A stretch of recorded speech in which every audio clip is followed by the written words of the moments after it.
अस्सलाम वालेकुम, this is Bharat Kumar with another episode of the T talk series of podcast, जहां आज हम बात करेंगे स्कूल स्पेसिफिक बजट, उसकी यूटिलाइजेशन, उसके इश्यूज़ और किस तरह ये डिसेंट्रलाइजेशन ऑफ इनिशिएटिव ने गर्ल्स एजुकेशन के अंदर इम्पैक्ट ले आया। हमारे साथ आज मौजूद हैं मोहम्मद सिद्दीक दल साहब, जो तलका एजुकेशन ऑफिसर भी हैं और पहले स्कूल हेडमास्टर भी रह चुके हैं।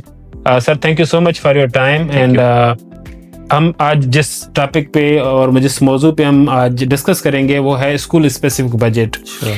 Before going forward in the detail, जो मेरा पहला क्वेश्चन है आपसे कि स्कूल स्पेसिफिक बजट को डिसेंट्रलाइज किया है, तो ओवरऑल आप being a headmaster, being a taluka education officer, इस इनिशिएटिव को किस तरह देखते हैं और गवर्नमेंट ने ये जो स्टेप लिया है इसको आप किस नज़र से देखते हैं? Thank you very much, Bharat and Third Education Lines. Bismillahirrahmanirrahim. So, school specific budget school के लिए एक मखसूस फ़ंड रखा गया है। दो मैं आपको क्लियर करता चलूँ कि हमारे एजुकेशन जो डिपार्टमेंट में है, इसमें मतलब एक होती है डेवलपमेंटल बजट, एक होती है नॉन डेवलपमेंट बजट। जो डेवलपमेंटल बजट होती है वो उसमें मतलब सारा इंफ्रास्ट्रक्चर आ जाता है, तो वो जो होती है वो एजुकेशन वर्क्स के हेड पे होती है, वो उनके थ्रू आती है। जो रिपेयर मेंटेनेंस होती है, न्यू बिल्डिंग इंफ्रास्ट्रक्चर जो भी होता है। और उसके बाद जो है नॉन डेवलपमेंटल बजट, वो इससे पहले मेरी service during the my service 2017 up to date एक आती है SMC हमारे पास, स्कूल मैनेजमेंट कमेटी का जो फंड आता है वो छोटा सा होता है। और दूसरा आता है कंटीजेंसी सिर्फ उन स्कूल्स की आती है जिनको DDO कोड अपना होता है। जिस तरह मतलब हाई स्कूल हो गए जहाँ गजेटेड किसी भी बंदे की पोस्ट होती है 17 की, 18 या 19 की। तो ये एक तीसरा टर्म है SSB, स्कूल स्पेसिफिक बजट, जो इस साल इनिशिएट लिया है सिंध गवर्नमेंट ने 2025-2026 में। तो ये एक बहुत ही शानदार किस्म का इनिशिएटिव है, पर अनफॉर्चुनेटली इसमें हुआ ये है कि मतलब ये रिलीज़ होने में काफ़ी देर हो गई है। मसला इसमें सिर्फ ये है, इसमें मुख्तलिफ मतलब हेड हैं। इसमें स्टेशनरी का भी हेड है, रिपेयर मेंटेनेंस का भी है, न्यू फर्नीचर परचेज का भी है, फर्नीचर की रिपेयर जो है उसका भी हेड है, मतलब मुख्तलिफ उसमें हेड हैं। तो ये मतलब मैं आपको क्लियर करता चलूँगा, ये थरपारकर में मेरे पास फिगर्स हैं। 3264 स्कूल्स को ये बजट अलॉट की गई थी, जो 1166.7 मिलियन बजट थरपारकर के लिए है। मैं रिप्रेजेंट करता हूँ मिठी तालका को, तो मिठी तालका में टोटल 503 स्कूल्स थे इसमें, और उनकी जो बजट बनती है वो 205.8 मिलियन बनती है। और इसमें मतलब जो भी प्राइमरी स्कूल था, इसमें कुछ कैटेगरीज उन्होंने रखी थी, मतलब जिस स्कूल की बिल्डिंग नहीं है उनके लिए उन्होंने नहीं रखी थी। ये एक फार्मूला था जो फाइनेंस डिपार्टमेंट ने उनको अप्लाई किया था। जो शेल्टर लेस स्कूल है उनको भी नहीं दिया था। फिर जो 1 रूम वाला स्कूल है उनको मतलब 2,20,000 से 30,000 40,000 मतलब 2.5 लाख तक भी थी। और जो बड़े हमारे हाई स्कूल हैं या हायर सेकेंडरी स्कूल हैं, उनमें थरपारकर की मैं आपको बात करता चलूँगा, मतलब 73 लाख भी हैं मतलब स्कूल्स के लिए। तो ये ओवरऑल इसका था फ्लो जो मैं आपको पूरा क्लियर किया है SSB के हवाले से। बिल्कुल सही बात की, ये इन्होंने हेड्स में रखे हैं, में रखी थी। लेकिन एक नैरेटिव हम काफ़ी सालों से सुनते आ रहे हैं कि कहीं पे मिसिंग फैसिलिटीज़ है, कहीं पे हम साइंस लैब की अनअवेलेबिलिटी है, कहीं पे वॉशरूम्स नहीं हैं। एक नैरेटिव जो डिफरेंट रिपोर्ट्स में बनता आ रहा है और काफ़ी सालों से हम उसको सुनते आ रहे हैं। तो आपको क्या लगता है कि जो ये इनिशिएटिव है स्कूल स्पेसिफिक बजट का, जिसको एक तो डिसेंट्रलाइज करना और दूसरा ये कि उसको जेंडर लेंस को अगर कॉन्टेक्स्ट के अंदर देखें, तो ये कितना इफेक्टिव है इन सारी चीज़ों को, इन सारी इसी नैरेटिव को चेंज करने के लिए? इस नैरेटिव को मतलब ये एक है नैरेटिव, हम इसको मतलब कंसीडर नहीं करते हैं गवर्नमेंट डिपार्टमेंट में, क्योंकि मतलब बहुत ही बड़ा पोर्टफोलियो है। मैं थरपारकर की बात करूँ तो मतलब 4000 मतलब 4000 स्कूल्स हैं, बहुत बड़ा पोर्टफोलियो। उसमें ये मतलब छोटी बड़ी चीज़ें होंगी। बाकी गवर्नमेंट का ये इनिशिएटिव वो बहुत ही मतलब कमाल का है। इसमें मतलब कोई भी मतलब दो राय नहीं है कि इसमें है। बाकी स्कूल जो SMC है वो तो एक छोटा अमाउंट होता है, उससे मतलब फुलफिल नहीं होती हैं जो भी स्कूल की नीड्स होती हैं, तो ये अमाउंट इनफ है।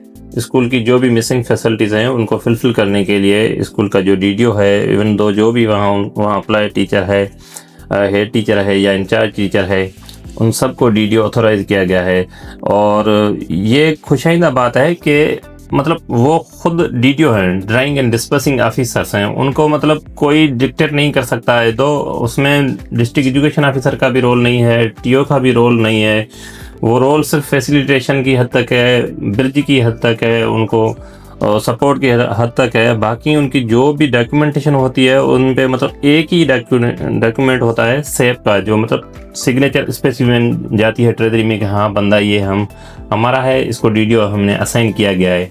उसके बाद जो भी बिल होते हैं, जो भी उनकी कोटेशंस होते हैं, जो भी उनके आर्डर होते हैं, जो भी मतलब टीआर फार्म होते हैं, उनमें किसी की भी सिग्नेचर हमारे डीडीओ की नहीं होती है, मतलब कि टीओ की भी नहीं होती है, डीओ की भी नहीं होती है। मतलब जो भी डीडीओ होता है वो खुद मुख्तार होता है। वो किसी भी वेंडर को ले लेता है, अथोराइज वेंडर है, किसी से भी कोई परचेज करता है, मतलब उसमें कोई इंटरफेयर किसी और की नहीं होती है। आप वाली बात से मैं एग्री करता हूँ। जिस तरह मिनिस्टर साहब ने भी इस बात को कहा है कि डिसीजन मेकिंग पावर जो है वो हमने अब बिल्कुल डिसेंट्रलाइज कर दिया है। हेडमास्टर के पास वो सारे पावर्स हैं, वो परचेजिंग से लेके प्रोक्योरमेंट पूरा प्रोसेस फॉलो करता है। लेकिन जो ग्राउंड रियलिटीज़ को अगर हम देखें कि आप भी एडमिनिस्ट्रेटिव पावर के अंदर हैं और पहले आप हेडमास्टर से, तो जो ग्राउंड में बाकी फैक्टर है, जिस तरह पॉलिटिकल प्रेशर भी है, सिविल सोसाइटी से भी एक प्रेशर है, मीडिया से भी प्रेशर है, आप जिस कम्युनिटी में बैठे हो वो भी कहीं ना कहीं प्रेशर क्रिएट करते हैं कि हमारे वेंडर ले लो। तो एक वो चीज़ जो कमेंटमेंट है मिनिस्ट्री से ग्राउंड तक आती है, तो उसके बीच में गैप कितना आ जाता है प्रैक्टिस के दौरान? और ये बात प्रेशर वाली है यहाँ थरपारकर में बिल्कुल भी नहीं है, ऑनेस्टली स्पीकिंग, क्योंकि यहाँ हमारे जो भी मतलब टीचर्स हैं वो खुद मुख्तियार हैं। वो भी ज़ाहिर सी बात है किसी न किसी फैमिली से बिलोंग करते हैं, किसी न किसी पॉलिटिकल पार्टी से भी बिलोंग करते हैं, और वो खुद मुख्तियार हैं। किसी की इतनी इंटरफेयर नहीं होती है, होनी चाहिए, अकाउंटेबिलिटी की हद तक होनी चाहिए, हम उसको एक्सेप्ट करते हैं। हम तो कहते हैं कि लोग आएँ और हमारे इंस्टीट्यूशंस हैं उनको ऑन करें, उनकी देखभाल करें, अकाउंटेबल करें, जहाँ भी गैप है वो हमें रिपोर्ट करें, हम उसको ठीक करेंगे। ये मतलब हम खुली दिल से कबूल करते हैं। लेकिन ये हुआ नहीं है यहाँ, मतलब होता भी कम है बिल्कुल थरपारकर में। मतलब जो भी चीज़ें होती हैं वो स्कूल हेड के सर पे होती हैं, वो सही करे या ख़राब करे वो डिपेंड सारा उस पर करते हैं। बाकी यहाँ एक कमेटी बनी ज़रूर थी, उसका कोई रोल प्ले ऐसा थरपारकर में देखने में नहीं आया, और मेरे ख्याल में वो तो कैंसिल भी हो गई थी, कोई विथड्रॉन भी हो गया था, मतलब कंफर्म नहीं है। लेकिन उस कमेटी का कोई ऐसा रोल नहीं था, डीडीओ खुद मुख्तियार था, उसमें हमारा भी कोई रोल नहीं था, हमारा सिर्फ रोल फैसिलिटेशन की हद तक था। बाकी उसके बाद जो सीएमओस थे उनको फोकल पर्सन डिस्ट्रिक्ट में मुकर्रर कर दिया गया था, वो रोल प्ले करे और एक्सीलरेट करे सारे प्रोसेस को, और फिर हमें भी उन टीचर्स को भी फैसिलिटेट करना पड़ा, बताना पड़ा पूरा प्रोसेस का। एम्बिग्युइटी सिर्फ इसमें ये थी कि कुछ हमारे पुराने हेड टीचर्स हैं, मतलब ये जिस तरह आपने बात की कि सेपरा रूल्स हैं, प्रोक्योरमेंट के रूल्स हैं, कमेटीज़ हैं, मुख्तलिफ उसकी डॉक्यूमेंटेशन है, ट्रेनिंग्स हुई थी 2-3 बार भी हुई थी।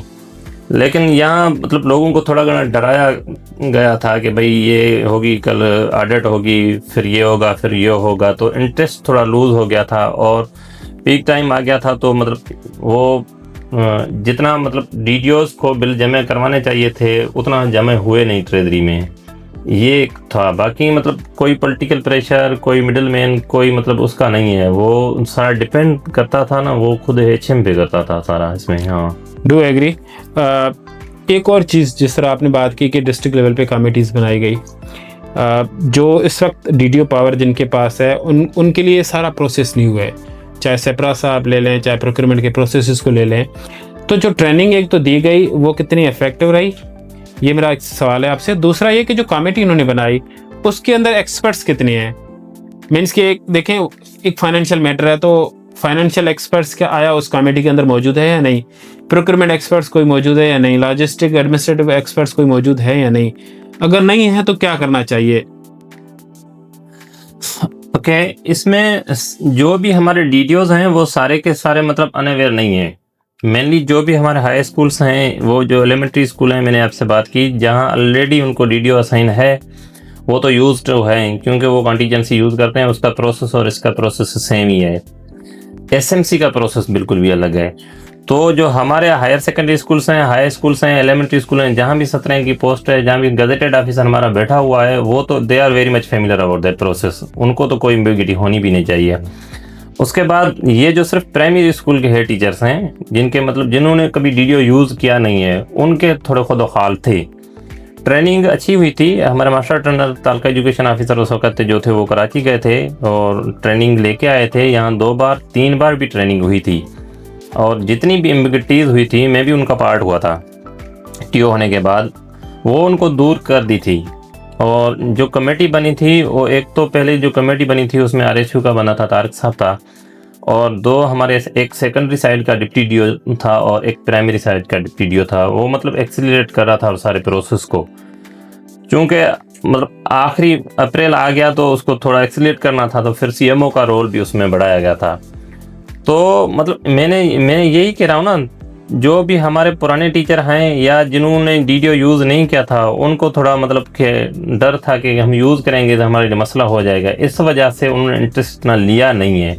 बाकी जो भी हमारे यूज़ टू हैं और न्यू जो अभी हमारे टीचर आए हुए हैं, उन सब ने प्रोसेस मतलब फॉलो किया है। सीधी वाला पहला एक्सपीरियंस है उनका, कुछ चीज़ें रह गई होंगी, लेकिन उन्होंने सारा प्रोसेस किया है और सारे बिल हमारे ट्रेजरी तक पहुँचाए हैं उन्होंने। पहली बात कि कुछ ने प्रोसेस कर दिया और कुछ अभी तक इसी चीज़ में रहे कि क्या हो जाएगा पता नहीं, ऑडिट होगी और इस तरह से। जनवरी में बजट इन्होंने इनिशिएट किया, एलोकेट किया, जून क्लोजिंग तक वो लैप्स हो चुका है काफ़ी डिस्ट्रिक्ट्स के अंदर अगर देखा जाए तो। और दोबारा इन्होंने 21% स्पेसिफिक बजट बढ़ा के इस बजट के अंदर इन्होंने कर रखा हुआ है। तो आपको क्या लगता है कि गैप कहाँ है? ये जो ट्रेजरी तक बिल पहुंचने के बाद रुक गए हैं, आया कैपेसिटी में इशू है, आया एडमिनिस्ट्रेटिव पावर्स के अंदर इश्यूज हैं, या ट्रेजरी के अंदर कहीं पे ये चीज़ें गैप आ रही है कि वो प्रोसेस इनिशिएट नहीं हो रहा? हर जगह पे गैप है, हमारी एंड पे भी है, क्योंकि हम मानते हैं सेम मॉडल अपनाया जाए जो हमारी कंटीजेंसी का है। कंटीजेंसी का जो मॉडल है वो हर क्वार्टर में बजट रिलीज़ होती है। अब हमारा फर्स्ट क्वार्टर जब शुरू होता है जुलाई अगस्त सितंबर, वो अगस्त में पहला क्वार्टर आ जाता है, तो यही मॉडल यहाँ भी अपनाया जाइए ना। तो जो पहले क्वार्टर में जो भी बजट हो उसको 4 हिस्सों में बांटा जाए। जो पहला क्वार्टर आएगा वो पहले क्वार्टर यूज़ हो जाएगा, उसमें मतलब थोड़ा अमाउंट होगा, इजी टू यूज़ होगा, संभालना भी सही होगा, प्रेशर भी नहीं होगा, बंदा सीख भी जाएगा। दूसरे क्वार्टर में जो उन्होंने गलती होंगी, जो मिसिंग होगी, चैलेंज उसको भी दूर कर देगा। फिर दूसरा क्वार्टर, फिर तीसरा क्वार्टर, ये फिर चौथा क्वार्टर। ये जो बंच में इस बार आया था जून में, मतलब रिलीज़ तो हो गई थी, लेकिन ट्रेजरी की हद तक, एजी की हद तक उनको मतलब लाक लगा हुआ था, मतलब डीडीओज को देने के अलाउ नहीं थी। वो सिर्फ और सिर्फ अप्रैल मई के बाद उन्होंने एक्सेलरेट किया था प्रोसेस को, इससे पहले नहीं किया था। और 10 जून तो आखिरी था, उसके बाद हुआ नहीं है। तो मतलब ये मॉडल सेम कंटीजेंसी वाला है ना, हर क्वार्टर में रिलीज़ की जाए, हर क्वार्टर में बिल कलेक्ट किए जाए, उस क्वार्टर में जो भी खर्चे होते हैं वो देखें, उन पे भले कमेटी बनाई जाए, पर कौन कौन से अखराजात उन्होंने जमे किए हैं, कौन कौन से बिल जमे किए हैं, वो यूज़ हुए हैं या नहीं हुए हैं। तो ये अकाउंटेबिलिटी भी सही होगी, क्वार्टर में आएगी भी सही, उसका यूज़ भी सही होगा। बंच में आती है फिर प्रॉब्लम होता है। बिल्कुल ठीक बात है, ये अच्छा होगा अगर इस तरह से चीज़ों को लेके आ जाए तो। हम थोड़ा सा टॉपिक को, लास्ट 2 सवाल है मेरे। एक ये कि गर्ल्स एजुकेशन का बहुत बड़ा इशू है, हम अगर ओवरऑल देखें, क्योंकि पोस्ट प्राइमरी स्कूल्स हमारे पास है नहीं, अगर गर्ल्स कोई पढ़ना चाहती है तो उनके पास ऑप्शंस नहीं है, या वो सारे फैक्टर्स जो गर्ल्स को रोकते हैं स्कूल में जाने के लिए, उनकी safety, security, unavailability of gender segregated washrooms हैं। तो ये जो स्कूल स्पेसिफिक बजट है, ये कितना रोल प्ले कर सकती है जेंडर रेस्पॉन्सिव एजुकेशन को इंश्योर करने के लिए? ये डिपेंड हमारी नीयत पे करता है। हमारे टीचर हैं, हमारे ऑफिसर्स हैं, कम्युनिटी है, उनकी नीयत पे डिपेंड करता है। बजट तो ओवरऑल मतलब जेंडर के हवाले से मच सपोर्टेड है। अब ये हमारे ऊपर है कि हम उसको कितना सीरियस लेते हैं, उसको मतलब कितना इफ़ेक्टिव बनाते हैं। बाकी जो रही बात जेंडर के हवाले से, तो थरपारकर में थोड़ा ग्राउंड रियलिटीज चेंज हैं as compare to other districts, क्योंकि यहाँ मतलब 20,000 स्क्वायर किलोमीटर में बहुत बड़ा मतलब एक इलाका फैला हुआ है, उसमें 2400 छोटे बड़े एक गांव हैं। हर गांव में फीमेल टीचर की एक्सेस है नहीं और पढ़ी लिखी औरतें हैं नहीं। हम मानते हैं कि एजुकेशन जो लिटरेसी रेट है वो थरपारकर में 22 है गर्ल्स का। उसका ये सबब ही ये है, एक तो मतलब कुछ ऐसी कम्युनिटीज़ हैं वो माइग्रेट भी करती हैं, इस वजह से वो फ्लड आ जाते हैं। तो ये बहुत हैं इश्यूज़ इसमें। बाकी जो भी हमारे अर्बन पॉपुलेशन है, जैसे मिट्टी आ गया, डिप्लो आ गया, इस्लाम कोट आ गया, यहाँ कोई इशू है नहीं। आप देखेंगे ना as compare to other district, मतलब हैदराबाद ले लें, कराची ले लें, वहाँ इस किस्म की कोई डिस्क्रिमिनेशन है नहीं। ये है कि प्रायोरिटी नहीं है, गर्ल्स एजुकेशन हमारी इतनी प्रायोरिटी पे है नहीं। छोकरी पढ़नी छा कंदी, ये एक जनरल कॉन्सेप्ट है हमारे यहाँ, उसको हम रिड्रेस करने की कोशिश कर रहे हैं, काफ़ी हद तक उसमें हम कामयाब हैं। और रही बात जो पोस्ट प्राइमरी ये नहीं होती है, उसका सबब भी यही होता है। फॉर एग्जांपल एक कोई हम गांव ले लेते हैं बाराड़ी का, वहाँ 5वीं तक तो स्कूल है। अभी मैं एक फिजिबिलिटी रिपोर्ट बना के आया हूँ एक गांव की, वो गांव मतलब मिडिल स्कूल उसके मतलब 7 किलोमीटर के सराउंडिंग में है ही नहीं, रोड है ही नहीं उस गांव में। 2 प्राइमरी स्कूल हैं, जो भी लड़की 5वां पास करती है वो 6ठी कहीं पढ़ ही नहीं सकती है, ये एक इशू होता है। और ये तो 6, 7, 8 तक है। कुछ स्कूल्स हैं हमारे गांव में जो मतलब बॉयज़ हैं, मिक्स में लड़कियां पढ़ती भी हैं, तो 9वीं और 10वीं के लिए जाना बहुत उनके लिए मुश्किल होता है। ये मतलब एक्सेस का भी इशू है, क्योंकि स्केटर्ड एरिया है, गवर्नमेंट कितने भी रिसोर्स लाए मतलब इस तरह कर नहीं सकती है। तो उसको मैनेज करने की हम कोशिश कर रहे हैं। मेरे पास है मतलब मेल का पोर्टफोलियो, गर्ल्स के स्कूल ही हमारे अलग हैं। मेरे पास 74 स्कूल्स हैं। मैं डेटा निकाल रहा था, कोई 19,000 मेरे पास एनरोलमेंट है। तो उसमें मैंने जब परसेंटेज निकाला तो 19,000 में से मतलब 25 to 30% गर्ल्स एनरोलमेंट है। बॉयज़ स्कूल्स में गर्ल्स एनरोलमेंट है, ऐसे नहीं है कि नहीं है। तो हम मतलब मिक्स में है कर रहे हैं। तो ये है, हम कर रहे हैं इस तरह से। एक आपने बात जिस तरह की कि हमारे पास गर्ल्स जो लिटरेसी वो 22% है, लेकिन अगर हम प्रीवियस हमारी इलेक्शन देखें तो 75% वुमेन टर्नओवर था हमारे वोटिंग के अंदर। तो प्रायोरिटी का चेंज होना है या सिस्टम का गैप है? दोनों हैं। मतलब कि हमारी प्रायोरिटी गर्ल्स एजुकेशन होनी चाहिए और इस पे ज़्यादा हमें फोकस करना चाहिए। जो भी हमारे टीचर हैं गाँव में, अभी हमारी मीटिंग हुई थी, डिस्ट्रिक्ट एजुकेशन ग्रुप की जो मीटिंग हुई थी, उसमें ये डिसाइड भी हुआ था कि आउट ऑफ स्कूल जो भी चिल्ड्रन हैं, चाहे वो बॉयज़ हैं चाहे वो गर्ल्स हैं, उनकी हम डेटा कलेक्ट करते हैं। फिर एक कमेटी हमने बनाई है, उसका फोकल पर्सन भी सर इमाम को हमने बनाया है। वहाँ जो मेन स्कूल गांव में होगा वो एक डेटा बैग पूरी बनाएगा, मतलब कितने बच्चे आउट ऑफ स्कूल हैं। फिर उनके पेरेंट्स तक हम कोशिश करते हैं कि हम with in department, education department खुद ये थरपारकर इनिशिएटिव ले रहा है कि उनको अप्रोच करें, जो भी उनका मसला है उनको मतलब स्कूल आने की हम कोशिश करते हैं। ये है मतलब दोनों तरफ से है, प्रायोरिटी नहीं लेते हैं। हमारे टीचर भी मतलब फार से एक छोड़ देते हैं, चलो ठीक है दाखिला तो होगी रजिस्टर में, लड़की आती है या नहीं आती है उस पर इतना ज़्यादा होता नहीं है। मतलब ग्रांड गैदरिंग्स होनी चाहिए। इंशाल्लाह हम इस पे मॉडल कोई नया लेके आएंगे, आपको देखने में आएगा अगस्त में। एग्रीड।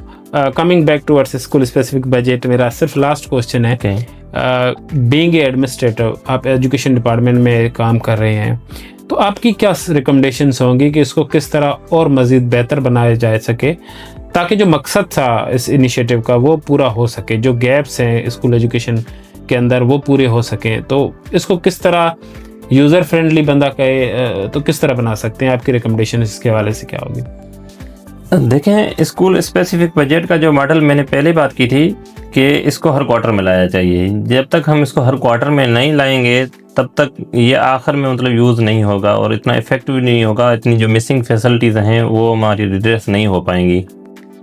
क्वार्टर वाइज होगी, बजट जाएगी, स्कूल पे जाएगी, बिल होंगे, हम विजिट पे जाएंगे, देखेंगे वह कितनी अपने SSB निकाली है। सही, हमने 1.5 लाख की निकाली है, बट 1.5 लाख के बिल कितने हैं, कहाँ हैं, हम वो बिल चेक करेंगे। अब ये खर्चे हुए या नहीं हुए, अगर नहीं हुए हैं तो वो पकड़ा जाएगा DDO वहाँ पे। वो पकड़ा जब जाएगा तो ये मैसेज थ्रू आउट जाएगा, रे भाई हमने जो भी SSB निकाली है फलां DDO ने यूज़ नहीं की है, उसको एक्सप्लेन आइए। मतलब ये एक मॉडल है, क्वार्टरली रिलीज़ हो, क्वार्टरली यूज़ हो, उसका चेक एंड बैलेंस हो, DDO खुद मुख्तियार हो, हमें उससे कोई नहीं है कि हमें उसकी कमांड दी जाए। हम जाहिर सी बात है हम एडमिनिस्ट्रेटर तो हैं, ये तो हमारा वैसे भी राइट है, हम उनको देखते हैं, एसएमसी भी देखते हैं, कंटीजेंसी भी देखते हैं, जो भी स्कूल की ओवरऑल एडमिनिस्ट्रेशन होती है उसको हमें देखते हैं।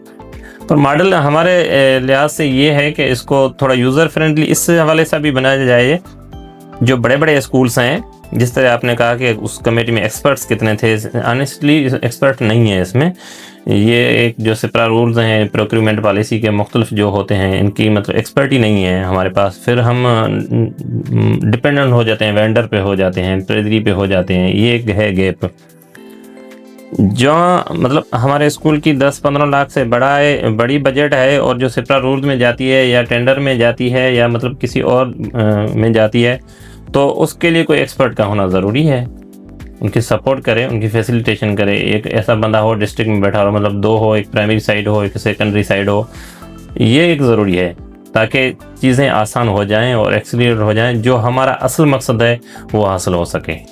Thank you so much Siddique साहब, काफ़ी अच्छी रिकमेंडेशंस थी और हम चाहते हैं कि इसी तरह से एक तो बजट क्वार्टरली बेसिस पे आए, फिर उसके ऊपर अकाउंटेबिलिटी भी बड़ी स्ट्रांग हो, देन एक्सपर्ट्स का होना लाजमी है ओवरऑल प्रोसेस के अंदर, ताकि हम उसको और मज़ीद बेहतर नमूने से इम्प्लीमेंटेशन कर सकें और एक पॉजिटिव चेंज आ सके स्कूल स्पेसिफिक इनिशिएटिव से। Thank you so much for your time. Thank you. We will be back with another episode under the T talk podcast series with another guest. Thank you so much.